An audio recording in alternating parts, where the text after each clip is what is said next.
السلام علیکم. مینار جو کہ سبق نمبر 9 ہے سیکنڈ ایئر کی اردو کا، یہ آج ہم پڑھیں گے. And that is a very very important chapter. اس کو آپ نے اچھے طریقے سے پڑھنا ہے. مختار مسعود کا لکھا ہوا یہ ایک بہت ہی خوبصورت مضمون ہے، جس میں آپ کو جو کلاسیکی اردو ہے اس کا رنگ بھی آپ کو دکھائی دیتا ہے. اور مختار مسعود کی جو کتاب ہے، یعنی کہ ویسے تو ان کی ساری کتابیں جو ہیں وہ پڑھنے لائق ہیں، لیکن ان کی آواز دوست ہے، یہ بہت ہی خوبصورت کتاب ہے. اور کبھی آپ کو زندگی میں موقع ملے تو آپ اس کتاب کو ضرور پڑھیے گا، جس کے اندر سے یہ ایک مضمون لیا گیا ہے. مینار قرارداد پاکستان کی مجلس تعمیر کی نشست تھی.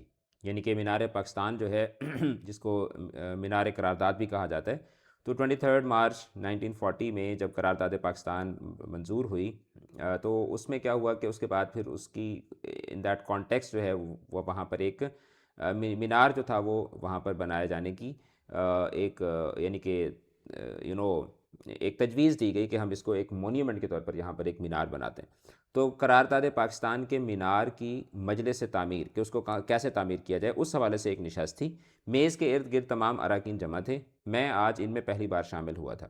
کارروائی، اب دیکھیں اکثر آپ بچے اس کو اس طرح سے کاروائی لکھتے ہیں، تو یہ کاروائی نہیں ہوتا، یہ درحقیقت ہوتا ہے کارروائی. میں اکثر لوگوں کو بتاتا ہوں کہ یہ کارروائی اس طرح نہیں ہوتا بلکہ کارروائی ہوتا ہے. تو لوگ میری بات کو مانتے نہیں ہیں، تو پھر میں ان کو یہ والی جو مختار مسعود کی تحریر ہے یہ بطور حوالہ ان کو پیش کرتا ہوں. تو آپ بھی اس چیز کو سمجھ لیں. آپ نے اس کو آج کے بعد کارروائی لکھنا ہے، سنگل رے کے ساتھ نہیں لکھنا. کارروائی کی پہلی شک، یعنی کہ پہلی جو کلاز تھی، اس کا جو پہلا حصہ تھا وہ غور کے لیے پیش ہوئی. میرا ذہن اس وقت برنارڈ شاہ، اب برنارڈ شاہ کون تھے؟ یہ ایک بیسیکلی برٹش رائٹر تھے جن کو نوبیل پرائز بھی ملا تھا فار لٹریچر، جو ایک ڈراماٹسٹ تھے، پلے رائٹ تھے، اور ان کا آرمز اینڈ مین ہم نے پڑھا تھا، بہت ہی خوبصورت سا ان کا ایک ڈرامہ تھا. میرا ذہن اس وقت برنارڈ شاہ کے اس مقولے پر غور کرنے میں مصروف تھا کہ وہ مقام جہاں خواہش قلبی، یعنی کہ دل کی خواہش، اور فرض منصبی، یعنی کہ آپ کا جو عہدہ ہوتا ہے یا آپ کا جو کام ہوتا ہے اس کی حدیں مل جائیں، اسے خوش بختی کہتے ہیں. اب میں آپ کو یہ والی جو برنارڈ شاہ کا جو کوٹیشن ہے وہ سمپلیفائی کر کے بتاتا ہوں. یعنی برنارڈ شاہ یہ کہتے ہیں کہ آپ جس چیز کو کرنے کی خواہش رکھتے ہیں، اگر وہی آپ کا یعنی کہ کریئر بھی بن جائے، وہی آپ کا سورس آف انکم بن جائے، وہی آپ کا ڈیزگنیشن بن جائے، تو اس چیز کو گڈ لک کہا جاتا ہے، اس کو خوش بختی کہتے ہیں کہ آپ جو کام کرنا پسند کرتے ہیں وہی اسی میں ہی اللہ تعالیٰ آپ کا رزق لکھ دے. جس طرح مجھے پڑھانے کا بہت شوق ہے، ٹھیک ہے، اور میں جنوں کی طرح، پاگلوں کی طرح میں پڑھاتا ہوں. اللہ تعالیٰ نے میرا جو روزی روٹی ہے وہ اللہ تعالیٰ نے اسی میں لکھ دی ہے، تو میں اس کو اپنی خوش بختی سمجھتا ہوں. یہ اللہ تعالیٰ کا میرے اوپر ایک احسان ہے. ورنہ بہت سارے لوگ ایسے ہوتے ہیں کہ جو کرنا کچھ چاہتے ہیں، کر کچھ اور رہے ہوتے ہیں. میں بلحاظ عہدہ اس مجلس کی صدارت کر رہا ہوں، مگر عہدے کو ایک عہد وفا کا لحاظ بھی تو لازم ہے. ٹھیک ہے، یعنی کیا مطلب کہ جب آپ کسی عہدے پر ہوتے ہیں تو آپ کو اس عہدے کا خیال بھی رکھنا پڑتا ہے. میرے عہدے کا تعلق تعمیر سے ہے، میرے عہد کا تعلق تحریک سے تھا. یہی وجہ ہے کہ میں نے اس سے سنگ و خشت کی بجائے، یعنی کہ سنگ پتھر کو بولتے ہیں، خشت اینٹ کو بولتے ہیں. تو کہہ رہے ہیں کہ میں ویسے تو آرکیٹیکٹ تھا، I was the chief architect, لیکن ساتھ ہی ساتھ چونکہ اس وقت ایک موومنٹ بھی چل رہی ہے تحریک پاکستان اور اس سے بھی میرا تعلق ہے، تو میں ایک آرکیٹیکٹ ہونے کے ساتھ ساتھ ایک سیاسی ورکر بھی تھا. تو میں نے اسے یعنی اس پہاڑ کو، اس مینار کو سنگ و خشت کی بجائے جہان نو کی تعمیر اور افکار نو کی تعبیر سمجھا. تو میں نے اس کو صرف ایک پتھروں اور اینٹوں کی عمارت کی بجائے میں نے اس کو ایک نئے جہان کی تعمیر اور ایک نئی فکر کی تعبیر جس طرح خواب کی تعبیر ہوتی ہے. یعنی کہ وہ کہہ رہے ہیں کہ میرے لیے وہ صرف ایک بلڈنگ نہیں تھی بلکہ اس کی ایک علامتی اہمیت بھی تھی، اس کی ایک سمبولک ویلیو بھی تھی. میں نے اس مینار کو بالفاظ اقبال جلوہ گہے جبریل جانا. ٹھیک ہے، گویا جیسے جلوہ گہے جبریل کے جیسے جبریل کی جلوہ گاہ کہ جہاں سے آپ کو جبریل دکھائی دے، یعنی کہ ایک بہت ہی اہم مقام جو ہے وہ میں اس کو سمجھتا تھا. مینار کی تعمیر کے ابتدائی دنوں میں جب میرا اس کی تعمیر سے کوئی تعلق نہ تھا، میں محض تعلق خاطر کے واسطے سے، یعنی کہ صرف اس کو دیکھنے کے حوالے سے، یعنی just to know about that, وہاں جا پہنچا. بنیادیں بھری جا چکی تھیں، باغ میں ہر طرف ملبہ پھیلا ہوا تھا. اب آپ نے مینار پاکستان لاہور میں دیکھا تو ہوگا، لیکن وہ بنا کیسے تھا، اس کے بیک گراؤنڈ پہ کیا سٹوری تھی، وہ ساری آپ کو یہاں پر مصنف جو ہے وہ بتا رہے ہیں. بنیادیں بھری جا چکی تھیں، باغ میں ہر طرف ملبہ، یعنی کہ اس کا جو سارا سامان وغیرہ ہوتا ہے وہ پھیلا ہوا تھا. مینار بلندی کی طرف مائل تھا. اچھا، اس کے علاوہ روکار بانسوں کی باڑ میں، روکار کیا ہوتی ہے، وہ جو اس کا جو اسٹرکچر ہوتا ہے، روکار بانسوں کی باڑ میں یوں چھپی ہوئی تھی جیسے وہ آپ شٹرنگ کرتے ہیں نا، تو یہ در حقیقت شٹرنگ کی بات کر رہے ہیں. جس طرح آپ گھر بنا رہے ہوتے ہیں تو شٹرنگ آپ اس کی گو بناتے ہیں، پھر اس کے اندر شٹرنگ کر کے اور اس کے اوپر لکڑی کے جو شٹرنگ ہوتی ہے اس کے اوپر کھڑے ہو کے تو لوگ جو ہیں وہ کیا کر رہے ہوتے ہیں، کام وغیرہ کر رہے ہوتے ہیں. تو اکثر جب عمارت انڈر کنسٹرکشن ہوتی ہے تو وہ بانسوں کی باڑ میں چھپی ہوئی ہوتی ہے. روکار بانسوں کی باڑ میں یوں چھپی ہوئی تھی کہ عمارت تو نظر نہ آئی، مگر اردو شاعری میں چلمن کا مقام، چلمن وہ جو دوپٹے کی ٹائپ کی ایک چیز ہوتی ہے، چلمن کا مقام مجھ پر واضح ہو گیا. نزدیک جانا چاہا تو چوکی دار نے سختی سے روک دیا.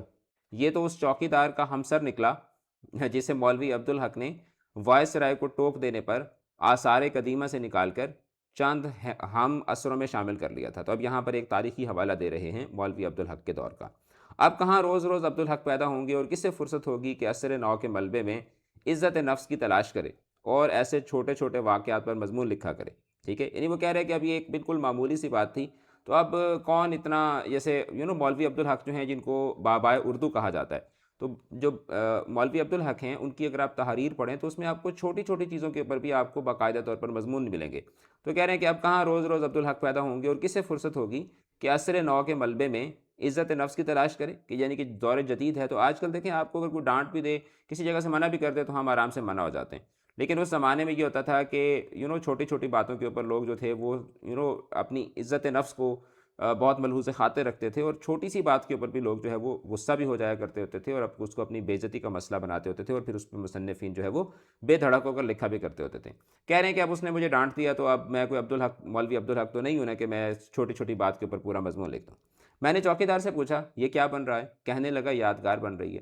آج جب کارروائی کے لیے پہلا مسئلہ پیش ہوا تو میں نے کہا اسے ملتوی کیجیے تاکہ ایک اور ضروری بات پر بحث ہو سکے. ٹھیک ہے، تو جب وہ کہہ رہے ہیں کہ جب یعنی آج جب میں اس کو پریزائڈ کر رہا ہوں اسی سچویشن کو، تو جب میرے سامنے پہلا جو مسئلہ تھا وہ مینار کے متعلق پیش ہوا تو میں نے کہا کہ اس کو آپ فی الحال پوسٹ پون کریں تاکہ ایک اور ضروری بات پر بحث ہو سکے. میز پر لغات کا ڈھیر لگ گیا. ٹھیک ہے، جو ڈکشنریز تھیں ان کا ڈھیر لگ گیا. سب اس بات پر متفق ہوئے کہ یادگار، یعنی جس کو مونیومنٹ کہا جاتا ہے، وہ نشان خیر ہے، یعنی کہ وہ اچھی نشانی ہوتی ہے جو مرنے کے بعد زندہ رہے، باقی رہے، تبھی تو اس کو یادگار کہیں گے نا. جب یادگار کا عام تصور موت اور فنا کے تصور سے جدا نہ پایا تو منصوبے سے یادگار کا لفظ جو تھا وہ خارج کر دیا گیا کہ پہلے اس کا نام رکھ رہے تھے یادگار. تو لیکن پھر سب اس بات پر متفق ہوئی کہ جب یادگار کے لفظ کو مختلف ڈکشنریز کے اندر ایکسپلور کیا گیا تو سب اس نتیجے پر پہنچے کہ یادگار تو وہ چیز ہوتی ہے جو مرنے کے بعد باقی رہے، تو تب اس کو یادگار کہا جاتا ہے. تو جب یادگار کا عام تصور موت اور فنا کے تصور سے جدا نہ پایا تو منصوبے سے یادگار کا لفظ جو تھا وہ خارج کر دیا گیا. اب یادگار کا لفظ کیوں خارج کیا گیا؟ کیونکہ یہ تو ایک یادگار کا لفظ تو ایک ایسی چیز کے لیے کہا جاتا ہے نا کہ جو کسی چیز کے مرنے کے بعد اس کو زندہ رکھے. تو اس کا مطلب یہ ہوگا کہ اگر آپ مینار پاکستان کا نام یادگار رکھتے ہیں تو اس کا مطلب یہ ہو جائے گا کہ اچھا یہ تو پھر پاکستان کے مرنے کے بعد زندہ رہنے والی چیز ہے. میز صاف کی گئی، لغت کی جگہ مینار قرارداد پاکستان کے نقشے پھیلائے گئے. جو تھوڑی بہت جگہ بچ گئی اس میں چائے کی پیالیاں سجائی گئیں. چائے شروع ہوئی تو بات دور جا نکلی، یعنی کہ مختلف طرح کی جو ڈسکشنز تھیں وہ اس کے اوپر ہونے لگیں. اب یہ اس کا جو ہے وہ امپورٹنٹ پیراگراف ہے. ٹھیک ہے، یہ والا بھی اور اس سے اگلا بھی، یہ والا بھی. کہتے ہیں جب احرام مصر کا معمار، یعنی احرام مصر کو، یعنی جو پیرامڈز آف مصر ہیں، پیرامڈز آف ایجپٹ ہیں، ان کا معمار یعنی کہ ان کا آرکیٹیکٹ اس موقع پر پہنچا تو اس نے صحرا کی وسعت دیکھ کر، یعنی کہ صحرا کا پھیلاؤ دیکھ کر فیصلہ کیا کہ عمارت بلند ہونی چاہیے. پھر اس نے بھربھری اور نرم ریت کو محسوس کیا اور سوچا کہ اس عمارت کو نرم بلند ہونے کے ساتھ ساتھ سنگلاخ، یعنی کہ نیچے اس کی جو بنیادیں ہیں وہ پتھروں کی بھی ہونی چاہیے. جب دھوپ میں ریت کے ذرے چمکنے لگے تو اسے خیال آیا کہ اس کی عمارت شعاؤں کو منعکس، ٹھیک ہے، منعکس کا مطلب ہوتا ہے یعنی کہ ریفلیکٹ کرنے کی بجائے اگر جذب کر لے تو کیا اچھا تقابل ہوگا. ہوا چلی تو اسے ٹیلوں کے نصف دائرے بنتے بگڑتے نظر آئے. ٹھیک ہے، یعنی کہ جو سینڈ ڈیونز ہوتے ہیں ان کو ٹیلے کہا جاتا ہے. تو اس نے اپنی عمارت کو نوک اور زاویے عطا کر دیے، یعنی کہ وہ جو پیرامڈز کا جو نقشہ تھا وہ ایونچولی کیا ہوا، ایوالو ہوا. اتنے فیصلے کرنے کے بعد بھی اسے طمانینت نہ ہوئی تو اس نے طے کیا کہ زندگی تو ایک قلیل اور مختصر سا وقفہ ہے، وہ کیوں نہ موت کو ایک جلیل یعنی بہت بڑا اور پائیدار یعنی کہ مضبوط مکان بنا دے. اب جب یعنی کہ یہ ساری چیزیں غور کرنے کے بعد جب اس نے پیرامڈز جو تھے ان کو تعمیر کیا، اب جو یہ مکان بنا تو لوگوں نے دیکھا کہ عجائب عالم یعنی جو ونڈرز آف دا ورلڈ ہیں اس کی فہرست میں اضافہ ہو گیا. تو ابھی بھی جو پیرامڈز ہیں ان کو ہم لوگ جو ہے وہ دنیا کے جو ونڈرز ہیں، عجائب عالم ہیں، اس کی فہرست میں ہم اس کو رکھتے ہیں. پھر یہ اگلا جو پیراگراف ہے یہ بھی بہت زیادہ امپورٹنٹ ہے. کہتے ہیں کہ اہرام کے معمار کو اگر اقبال پارک میں لا کر کھڑا کرتے تو اسے نہ جانے کیا نظر آتا. یہ جو پورا جو یادگار، ابھی تو اس کو یادگار کہا جاتا ہے، یہ جو پورا ایریا ہے جہاں پر بادشاہ مسجد ہے، مینار پاکستان ہے، حفیظ جلندری کی جہاں پہ مزار ہے، علامہ اقبال کا مزار ہے، قطب الدین ایبک کا مزار ہے، تو یہ سارا جو ایریا ہے اس کو کیا کہا جاتا ہے؟ یادگار کہا جاتا ہے. تو لیکن اس کو اس زمانے میں اقبال پارک بھی کہا جاتا تھا. احرام کے معمار کو اگر اقبال پارک میں لا کر کھڑا کرتے تو اسے نہ جانے کیا نظر آتا اور وہ اس عمارت کو نامعلوم کیا شکل دیتا. اس کی غیر حاضری میں ہمیں یہ طے کرنے میں بڑی مشکل آئی کہ قرارداد پاکستان کو علامت اور عمارت کے طور پر کیا صورت دی جائے، یعنی کس طریقے سے اس کو بنایا جائے. باغ، جھیل، فوارے، مسجد، ٹھیک ہے، کتب خانہ، عجائب گھر، ہال، ہسپتال، دروازہ، درسگاہ یا مینار. مطلب اس کو یعنی کہ جو ہم نے اس کو ایک کومیموریٹ کرنا تھا نا، تو مطلب اس جگہ پر پھر کیا بنایا جائے؟ کوئی باغ بنایا جائے، کوئی جھیل بنائی جائے، کوئی فوارہ لگایا جائے، کوئی مسجد بنائی جائے، کتب خانہ بنایا جائے، یا کوئی ایک میوزیم بنایا جائے، کوئی ایک ہال بنایا جائے، ہسپتال، کوئی دروازہ بنایا جائے، کوئی درسگاہ بنائی جائے، یا کوئی مینار بنایا جائے. کہ واٹ شوڈ وی ڈو؟ فہرست کچھ اس قسم کی بنی تھی اور بحث و تمہیز کے بعد یعنی کہ ڈسکشن کے بعد کامیابی کا صحرا سر مینار سجایا گیا کہ یار مینار بناتے ہیں. یعنی کہ these were the options that were considered, اور پھر یہ ڈیسائیڈ ہوا کہ مینار بناتے ہیں. موقع و محل کی نسبت ہو یا صورت ساخت کی نسبت، ٹھیک ہے، یعنی کہ موقع و محل کی نسبت ہو.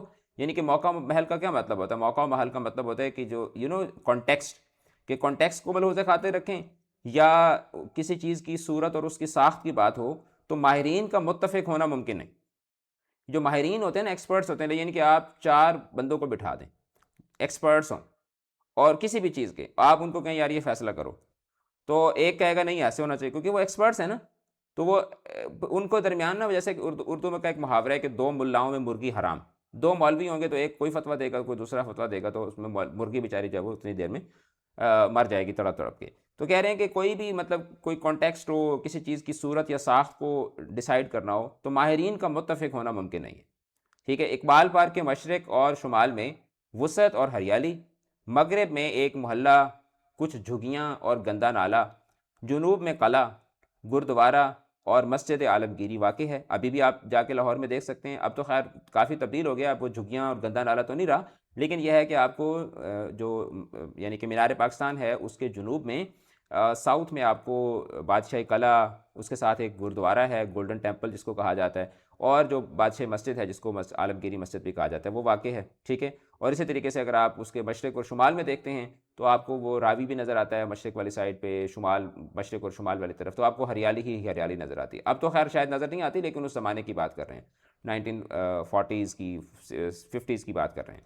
سطح زمین سے دیکھا جائے تو 3 سفید بیزوی یعنی انڈے کی شکل کی نوکدار گنبد اور 4 بلند سرخ پہلودار مینار اس قطعے پر حاوی ہیں، یعنی کہ اس ٹکڑے پر حاوی ہیں. اور وہ جو بیزوی 3 سفید بیزوی نوکدار گنبد ہیں وہ کس چیز کے ہیں؟ وہ در حقیقت جو بادشاہ مسجد ہے اس کے گنبد ہیں. اور 4 بلند سرخ پہلودار مینار جو ہیں وہ بھی کس کے ہیں؟ بادشاہ مسجد کے مینار ہیں. ذرا بلندی سے دیکھیں تو اندرون شہر دریائے راوی اور جہانگیر کے مقبرے کے 4 مینار بھی اس منظر کا حصہ بن جاتے ہیں. 8 میناروں کے ہوتے ہوئے 9ویں مینار کا اضافہ کسی نے حسن جانا اور کسی نے بدذوقی، یعنی کچھ نے کہا کہ 8 مینار ہیں تو 9واں مینار آ جائے گا، بن جائے گا تو اور بھی زیادہ خوبصورت ہو جائے گا، اور کسی نے کہا یار 8 مینار تو آلریڈی ہیں، 9واں بنائیں گے تو یہ برا لگے گا. تو مطلب اس طریقے کی جو ڈسکشن تھی وہ وہاں پر ہونے لگ گئی. اس بات کو البتہ سبھی تسلیم کرتے ہیں کہ عمارت اپنی نسبت کی حیثیت سے منفرد ہے. یعنی آس پاس جتنے بھی آپ کو مینار نظر آتے ہیں وہ ذرا مغلیہ طرز کے ہیں، اور یہ والا جو مینار ہے یہ ذرا کیا ہے؟ ڈیفرنٹ ہے. دنیا میں کسی قرارداد کو منظور کرنے کی یاد اس طرح نہیں منائی گئی کہ جلسہ گاہ میں ایک مینار تعمیر کر دیا جائے. یعنی کہ کہہ رہے ہیں کہ دنیا میں کہیں پر بھی ایسا نہیں ہوا کہ کسی جگہ پر کوئی یعنی کہ کوئی جلسہ، جیسے فار ایگزامپل جو قرارداد پاکستان منظور ہوئی تھی تو وہ در حقیقت ایک جلسہ تھا نا، جس میں علامہ اقبال نے بھی خطاب کیا تھا، اور بہت سارے اور بھی جو لوگ تھے جو یعنی کہ تحریک پاکستان کے یعنی کہ علامہ اقبال تو خیر نہیں تھے، ٹھیک ہے، یعنی کہ جتنے بھی بڑے بڑے لوگ تھے، شیر بنگال، اے کے فضل الحق تھے، اس کے علاوہ اور بہت سارے لوگ تھے جو وہاں پر موجود تھے، تو ایک طرح کا جلسہ جو تھا وہ وہاں پہ منعقد ہوا تھا۔ تو کہہ رہے ہیں کہ دنیا میں ایسا کبھی بھی نہیں ہوا کہ کسی جلسہ گاہ میں اس کی جو یادداشت ہے وہ اس طرح سے بنائی گئی ہو کہ وہاں پر ایک مینار تقسیم بنایا جائے۔ تاریخ سے پتہ چلتا ہے کہ مینار کی ابتدائی صورت دفاعی ضرورت کے تحت وجود میں آئی، کہ انیشلی کیا تھا، جو مینار بنائے جاتے تھے وہ دفاعی یعنی کہ ضرورت کے لیے بنائے جاتے تھے، کہ ایک اونچی عمارت ہوتی تھی جس سے آپ کو دیکھ کے دور سے پتہ چل جاتا تھا کہ کوئی حملہ آور تو نہیں آ رہا۔ پھر اس کی علامتی حیثیت قائم ہوئی، پھر مینار جو تھے وہ کیا بن گئے، ایک سمبل بن گئے۔ اس کے بعد یہ دین کا ستون بنا، ٹھیک ہے، پھر ہم نے مسجدوں کے مینار بنانا شروع کر دیے، اور آخر کار نشان خیر کے طور پر جو ہے وہ مینار بنائے جانے لگے۔ کہہ رہے ہیں کہ مینار پاکستان ان ساری حیثیتوں پر محیط ہے، یعنی کہ جو مینار پاکستان ہے وہ آپ کے نظریاتی دفاع کی ایک ضرورت بھی ہے، یعنی کہ ہمارے نظریاتی دفاع کی بھی ایک علامت ہے، تحریک آزادی کی بھی علامت ہے، دین کی سرفرازی کا گواہ ہے، یعنی کہ دین کی کامیابی کا بھی گواہ ہے، اور ہماری تاریخ کا ایک کیا ہے، نشان خیر بھی ہے۔ کہہ رہے ہیں کہ جو دفاعی مینار ہیں، یوں تو میسوپوٹومیا کیا ہے، یہ ایک پرانی تہذیب تھی عراق اور شام کے طرف کی۔ کہہ رہے ہیں کہ دفاعی مینار یوں تو میسوپوٹومیا کی اختراع بتائے جاتے ہیں۔ اختراع کا مطلب ہوتا ہے کہ ایک جو وقت کے ساتھ ساتھ جو چیز موڈیفائی ہو جاتی ہے، مگر ان کو سب سے زیادہ استعمال کرنے والے اہل روم اور بیزنطینی تھے، بیزنٹینینز، جنہوں نے استنبول کے اندر اپنی حکومت جو تھی وہ قائم کی تھی۔ تو کہہ رہے ہیں کہ سب سے زیادہ مینار جو تھے وہ رومنز نے اور بیزنٹینینز نے بنائے تھے۔ ان کے یہاں شہر کی فصیل، یعنی شہر کی جو دیوار ہے، شہر کی فصیل سے لے کر ہر بڑی حویلی میں جا بجا مینار بنے ہوئے تھے۔ ان دنوں دنیا کی آبادی مختصر اور جغرافیے کا علم جو تھا وہ کم تر تھا، لوگوں کو اتنا جغرافیے کا پتہ نہیں ہوتا تھا۔ فن حرب کا درجہ، فن حرب بولتے ہیں جو آپ کی سپہ سالاری ہوتی ہے، سپاہ گیری ہوتی ہے، لڑائی ہوتی ہے، تو فن حرب کا درجہ بھی پس تھا، ٹھیک ہے۔ حملہ آور جو تھے وہ گنے چنے، اور ان کے ہتھیار جو تھے وہ دیکھے بالے ہوتے تھے، یعنی بہت کم لوگ ایسے ہوتے تھے جو لڑائی میں ماہر ہوتے تھے۔ لہٰذا دفاع کے لیے یہ کوتاہ قامت، ٹھیک ہے، کوتاہ قامت کے مطلب بہت بڑے بڑے قد والے جو مینار تھے یہی بہت کافی تھے، یعنی کہ اس زمانے میں پھر پروٹیکشن کے لیے آپ کیا کرتے تھے، بڑی بڑی دیواریں بناتے تھے، کیونکہ آپ کے پاس لڑنے کے لیے لوگ جو تھے وہ بہت کم ہوتے تھے۔ علم اور آبادی دونوں میں اضافہ ہوتا گیا، فن حرب کا درجہ بھی بلند ہوتا گیا، یعنی کہ جو لڑائی ہے اس کی ویلیو بھی بڑھتی گئی، جنگوں کی تعداد اور شدت میں بھی اضافہ ہوتا گیا، جگہ جگہ مضبوط سے مضبوط تر اور بلند سے بلند تر مینار بنتے گئے۔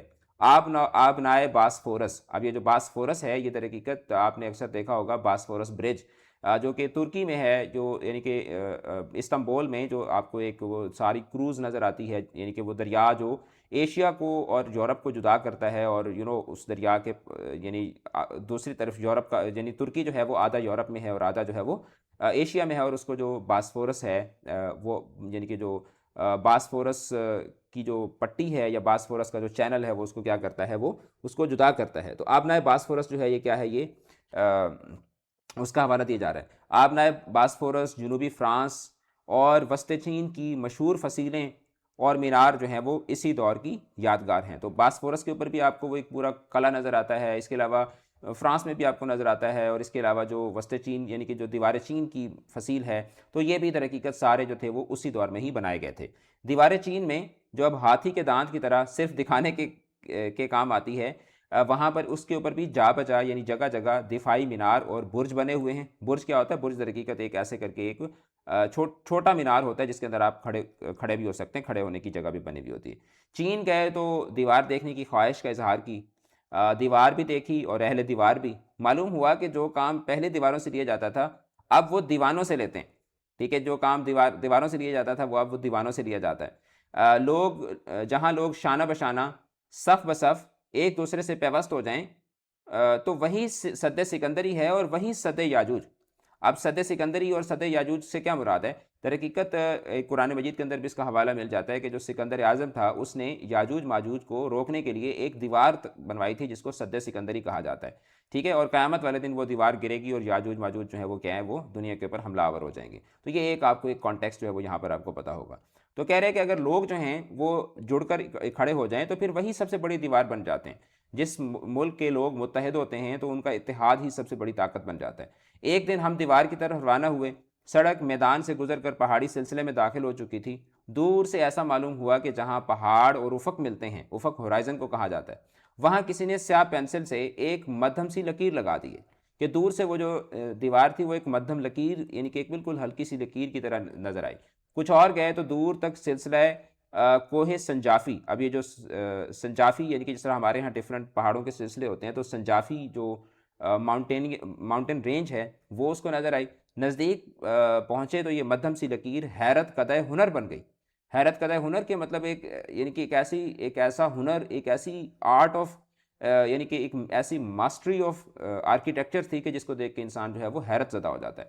حیرت قدہ ہنر بن گئی، اور جسے ہم نے سنجاف سمجھا تھا، ٹھیک ہے، یعنی کہ جس کو ہم نے جو ہے وہ ایک ہلکی پھلکی سی نرم و نازک سی چیز سمجھا تھا، وہ ایک سنگلاخ حقیقت نکلی۔ دیوار امودوار ایک پہاڑ پر، جس طرح امود ہوتا ہے نا، مطلب یہ قاعدہ ہوتا ہے، ٹھیک ہے، مطلب اس قاعدے کو یعنی کہ جو اردو کے اندر یہ جو آپ کا سیدھا خط ہوتا ہے اس کو قاعدہ کہا جاتا ہے، اور اس کو امود کہا جاتا ہے، اور جو درمیان والا خط ہوتا ہے اس کو وتر کہا جاتا ہے۔ تو امود یعنی کہ اوپر کی طرف، دیوار امودوار کہ ایسے کی طرف جو ہے وہ دیوار جو ہے وہ کیا ہے، اوپر چڑھتی ہے، اور چوٹی پر ایک دفاعی مینار بنا ہوا تھا۔ میں نے جیب سے 50 یوان، جو کہ چائنا کی کرنسی ہے، میں نے جیب سے 50 یوان کا نوٹ نکالا اور ساتھیوں سے کہا کہ یہ انعام مینار پر سب سے پہلے پہنچنے والے کو ملے گا۔ سبھی بھاگ پڑے، اور میں نے جانا کہ یہ نوجوان بھی پسماندہ ملکوں کی طرح، ٹھیک ہے، کہ یہ نوجوان بھی پسماندہ یعنی کہ جو غیر ترقی یافتہ ملک ہیں ان کی طرح زر مبادلہ کی دوڑ میں شریک ہو گئے ہیں، کہ یعنی کہ جس طرح پسماندہ ملک ہیں تو وہ پیسہ کمانے کے لیے دوڑ رہے ہیں۔ ذرا سی دیر میں بھاگنے والوں کا دم پھول گیا، اور وہ ایک ایک کر کے فرش پر بیٹھ گئے۔ مینار اب بھی اتنا ہی دور نظر آتا تھا۔ اگر اس میں یہ خوبی نہ ہوتی تو اب تک دیوار چین میں کئی بار نقب لگ چکی ہوتی۔ نقب لگانا یعنی کہ دیوار کو پھاڑ کر اس میں سے، جیسے وہ چور جو ہیں وہ نقب لگاتے ہیں، کہہ رہے کہ اگر اس میں یہ خوبی نہ ہوتی تو اب تک دیوار چین میں کئی بار نقب لگ چکے ہوتے۔ یہ کام جو بڑے بڑے ملک نہ کر سکے، اردو شاعری نے کر دکھایا۔ اچھا، تو اب علامہ اقبال کا شعر ہے کہ میرے شیون سے، شیون بولتے ہیں شکوے کو، میرے شیون سے فقط قصر فریدوں نہ گرا۔ اب فریدوں جو تھا یہ در حقیقت کیا تھا، ایران کا ایک بہت بڑا بادشاہ تھا۔ تو علامہ اقبال کہتے ہیں کہ میرے شیون سے فقط قصر فریدوں نہ گرا، سد اسکندر اورنگ نشیں بیٹھ گئی، ٹھیک ہے، سد سکندر کی یعنی کہ جو سکندر کی یعنی کہ جو سکندر نے دیوار بنائی تھی، اور اس کے علاوہ جو اورنگ نشیں یعنی کہ تخت پہ بیٹھنے والے جو لوگ تھے تو وہ سب بیٹھ گئے۔ یعنی علامہ اقبال کہتے ہیں کہ میری جو پکار ہے اس نے بڑے بڑے جو ظالم لوگ تھے ان کے ظلم کو کیا کر دیا، نیست و نابود کر دیا۔ اب صرف حضرت ناظم کو، جن کا یہ شعر ہے، کیوں قصوروار ٹھہرائیے۔ اب اگر آپ اس کو سرچ کرتے ہیں تو بعض جگہوں پر آپ کو ملے گا کہ یہ علامہ اقبال کا شعر ہے، اور بعض جگہ پر یہ ملے گا کہ یہ کوئی ناظم نام کے کوئی شخص تھے ان کا شعر ہے۔ تو اب یہاں پر مختار مسعود جو ہیں وہ اس کو ناظم صاحب کا شعر کہہ رہے ہیں، جبکہ بعض جگہوں پر آپ کو یہ بھی مل جائے گا کہ یہ علامہ اقبال کا شعر ہے۔ اچھا، کہہ رہے ہیں کہ اب صرف حضرت ناظم کو، جن کا یہ شعر ہے، کیوں قصوروار ٹھہرائیے۔ قصور ہے تو خود ہمارے مزاج کا، دیوار چین تو نہیں، البتہ دیوار چمن تو حضرت غالب نے بھی ڈھا دی تھی۔ تو غالب کا شعر یہاں پر آ گیا، کہہ رہے ہیں کہ بر شگالے، اب شکال نہیں ہے یہاں پر، آپ کی کتاب کے اندر یہ ایک مسٹیک ہے، بر شگالے گریہ عاشق ہے دیکھا چاہیے۔ اب برشگال کس کو بولتے ہیں؟ برشگال جو ہے یہ در حقیقت جو تیز بارش ہوتی ہے اس کو برشگال کہا جاتا ہے۔ تو وہ کہتے ہیں کہ جو برشگال ہے یعنی کہ جو تیز بارش ہے وہ عاشق کی جو فریاد ہوتی ہے اس کی طرح ہے، کہ جو عاشق کی جو فریاد ہوتی ہے وہ بارش کی طرح ہے، یا بارش جو ہے وہ عاشق کی فریاد کی طرح ہے۔ یعنی کہ وہ کہتے ہیں کہ جو عاشق کا جو گریہ ہوتا ہے، عاشق کی جو آہوزاری ہوتی ہے وہ در حقیقت تیز بارش کی طرح ہوتی ہے۔ کھل گئی مانند گل سو جا سے دیوار چمن، وہ کہہ رہے ہیں کہ جس طرح ایک جو ہے وہ ایک کلی جو ہے اس کے اوپر جب پانی کے قطرے پڑتے ہیں، شبنم کے قطرے پڑتے ہیں تو جو پھول ہوتا ہے وہ کھل جاتا ہے، ٹھیک ہے۔ تو یعنی کہ جب پھول کھلتا ہے تو پھول کو کھلنے کے لیے بھی کیا ہے، جگہ جگہ سے اس کو چیرنا پڑتا ہے، جگہ جگہ سے پھول پھٹتا ہے تو اس میں سے مختلف پتیاں نکلتی ہیں۔ تو کہہ رہے ہیں کہ جس طریقے سے بارش کے آنے سے جو ہے وہ پھول کی پتیاں جو ہیں وہ کھلتی ہیں، اسی طریقے سے جو ہے وہ عاشق کا جو گریہ ہے، ٹھیک ہے، آپ اس کو عاشق کا گریہ سمجھیں کہ جس طریقے سے بارش آتی ہے تو بارش کے آنے سے کیا ہوتا ہے کہ کلیاں کھلتی ہیں، اور عاشق کے گریے سے جو دیوار ہے وہ جگہ جگہ سے کیا ہے، کھل گئی ہے۔ کیا مطلب کہ دیواروں کے اندر یعنی کہ باغ کے دیواروں کے اندر جو ہے وہ دراڑ پڑ گئے ہیں۔ تو در حقیقت یہاں پر جو عاشق کی یعنی کہ عشق کرنے والے کی، یا کوئی بھی جو محنتی آدمی ہوتا ہے اس کی جو محنت کا نیم البدل ہوتا ہے، نتیجہ ہوتا ہے، اس کو در حقیقت یہاں پر شاعر جو ہے وہ ایک سمبولک وے میں مرزا غالب جو ہے وہ بیان کرتے ہیں۔ کہہ رہے ہیں کہ دفاعی مینار پر چڑھنے کی جو حسرت دل میں رہ گئی تھی، میں نے اسے مغربی پاکستان کے قبائلی علاقے میں جا کر پورا کیا۔ میں نے ایک سردار کے یہاں کھانا کھایا اور مہمان کا حق آسائش استعمال کرتے ہوئے، ٹھیک ہے، یعنی کہ کیونکہ مہمان ہوتا ہے نا، تو مہمان کو کیا ہوتا ہے، حق آسائش یعنی کہ لگژری، مہمان کو آپ پوری لگژری دیتے ہیں نا، مہمان کا حق آسائش استعمال کرتے ہوئے مٹی کے اس مینار پر جا چڑھا جو حویلی کے ایک کونے میں بنا ہوا تھا۔ باہر سے تو اس کی لپائی کی ہوئی تھی، یعنی باہر سے تو اس کو یعنی کہ ہاتھ سے پینٹ کیا ہوا تھا، مگر اندر سے مینار تاریخ اور خستہ تھا، ٹھیک ہے، تاریخ تھا، یعنی اندھیرے والا تھا، اور خستہ تھا یعنی کہ پرانا ہوا تھا۔ خاک ریز سے روشنی کی، خاک ریز کیا ہوتا ہے، خاک ریز در حقیقت وہ جو چھوٹے چھوٹے بیچ میں میناروں کے اندر سوراخ رکھے جاتے ہیں ان کو خاک ریز کہا جاتا ہے۔ خاک ریز سے روشنی کی جو کرن اندر آتی تھی وہی ہمارا زینہ تھا، یعنی کہ وہی ہماری کیا تھی، یعنی کہ سیڑھیاں تھیں، انہی سوراخوں کے اوپر چڑھ کر جو ہے وہ اوپر کی طرف جا رہا تھا۔ مینار کی شہ نشین میں، شہ نشین کیا ہوتی ہے، مینار کی جو سب سے اوپر والی جو یعنی جیسے یہ مینار ہے تو جو اوپر یہ جو جگہ ہوگی اس کو شہ نشین بولتے ہیں۔ مینار کی شہ نشین میں ایک ٹوٹی کرسی اور چند کارتوس پڑے ہوئے تھے، پاس ہی ایک ٹرانزسٹر بج رہا تھا۔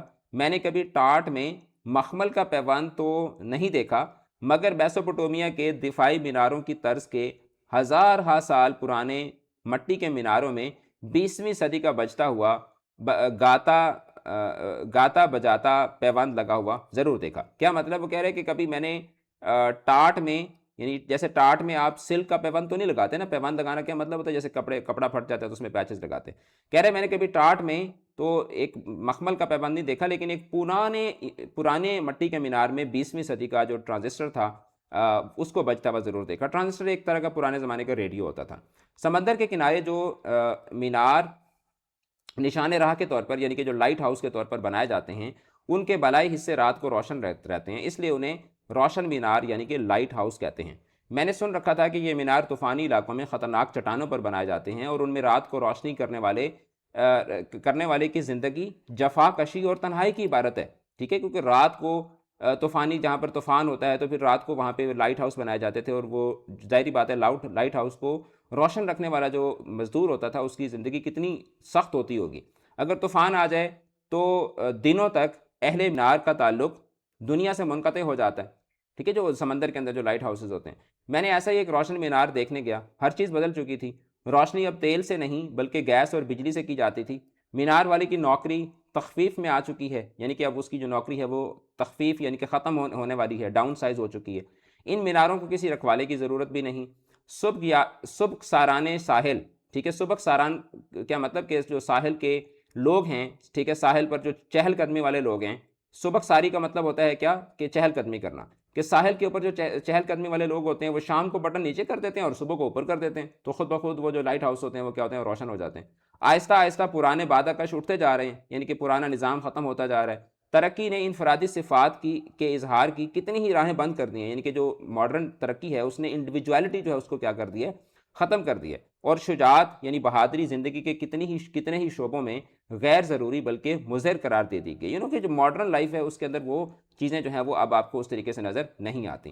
میں نے ایک اور، بیٹری بھی ختم ہونے والی ہے، میں اس کو جلدی ختم کرتا ہوں۔ میں نے ایک اور روشن مینار بھی دیکھا ہے، اب یہ یہاں پر سری لنکا کی بات کر رہا ہے۔ پہلے تو یہ میرے ذہن میں نقشے پر لگے ہوئے نقطے کی صورت میں محفوظ رہا، پھر ایک دن آنکھیں جھپکیں تو وہ نقطہ مینار بن چکا تھا، ٹھیک ہے۔ ایشیا کے نقشے پر نظر ڈالیں تو سائبیریا سے لنکا تک یعنی سری لنکا تک خشکی نظر آتی ہے۔ لنکا کے جزیرے کی شکل نقطے میں دیکھا تو گمان گزرا کہ جیسے قدرت کی آنکھوں سے خشکی کا آخری قطرہ ٹپک کر سمندر میں گر پڑا، یعنی سری لنکا جو ہے وہ کیا ہے، سری لنکا بالکل اینڈ پر ہے اور وہ ایشیا سے جڑا ہوا بھی ہے اور ایشیا سے تھوڑا سا جدا بھی ہے، آپ اس کو نقشے پر دیکھ بھی سکتے ہیں کہ جیسے خشکی کا آخری قطرہ جو ہے وہ ٹپک کر سمندر میں گر پڑا۔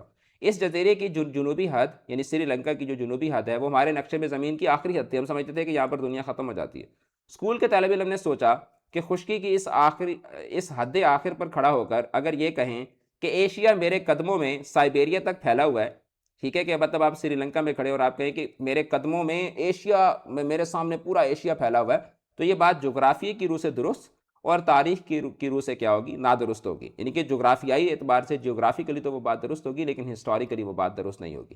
یہ خیال نہ جانے کب آیا اور کتنے سال لاشعور میں گم رہنے کے بعد ایک دن مسکراتا ہوا میرے سامنے آ گیا۔ میں ایک بحری جہاز کے عرشے پر، یعنی کہ جو ڈیک ہوتا ہے اس پر کھڑا تھا۔ اعلان ہوا کہ اب ہم لنکا کے گرد گھومتے ہوئے، یعنی سری لنکا کے گرد گھومتے ہوئے جزیرے کی جنوبی حد کے پاس سے، یعنی کولمبو کے پاس سے گزر رہے ہیں۔ میری آنکھوں میں چمک آ گئی۔ سامنے جزیرے کے آخری ساحل پر ایک روشن مینار دمک رہا تھا۔ تو آپ کو سری لنکا، چونکہ آپ کو پتہ ہے سارا وہ سمندری علاقہ ہے، تو وہاں پر آپ کو کافی زیادہ لائٹ ہاؤسز بھی نظر آتے ہیں۔ آپ گوگل کے اوپر بھی ان کو سرچ کر کے ان کے متعلق پڑھ سکتے ہیں۔ تو یہ ایک بہت ہی خوبصورت سبق تھا جس کو ہم نے ایک بڑے ایک یونیک وے میں مصنف نے ہمیں یہاں پر ایک جو مینار کا، یعنی کہ جو سمبولک ویلیو ہوتی ہے، اس کے جو ایک علامتی منظرنامہ ہوتا ہے، وہ ہمارے سامنے رکھا۔ یہ ہمارا 9واں سبق تھا۔ ہمارے 9 سبق جو ہے وہ مکمل ہو چکے ہیں۔ انشاءاللہ جو اگلی کلاس ہوگی اس کے اندر ہم لوگ سبق نمبر 10 کو پڑھیں گے۔ چینل کے ساتھ جڑے رہیں، اپنا رکھیے گا بہت بہت زیادہ خیال۔ آل دا بیسٹ، خدا حافظ۔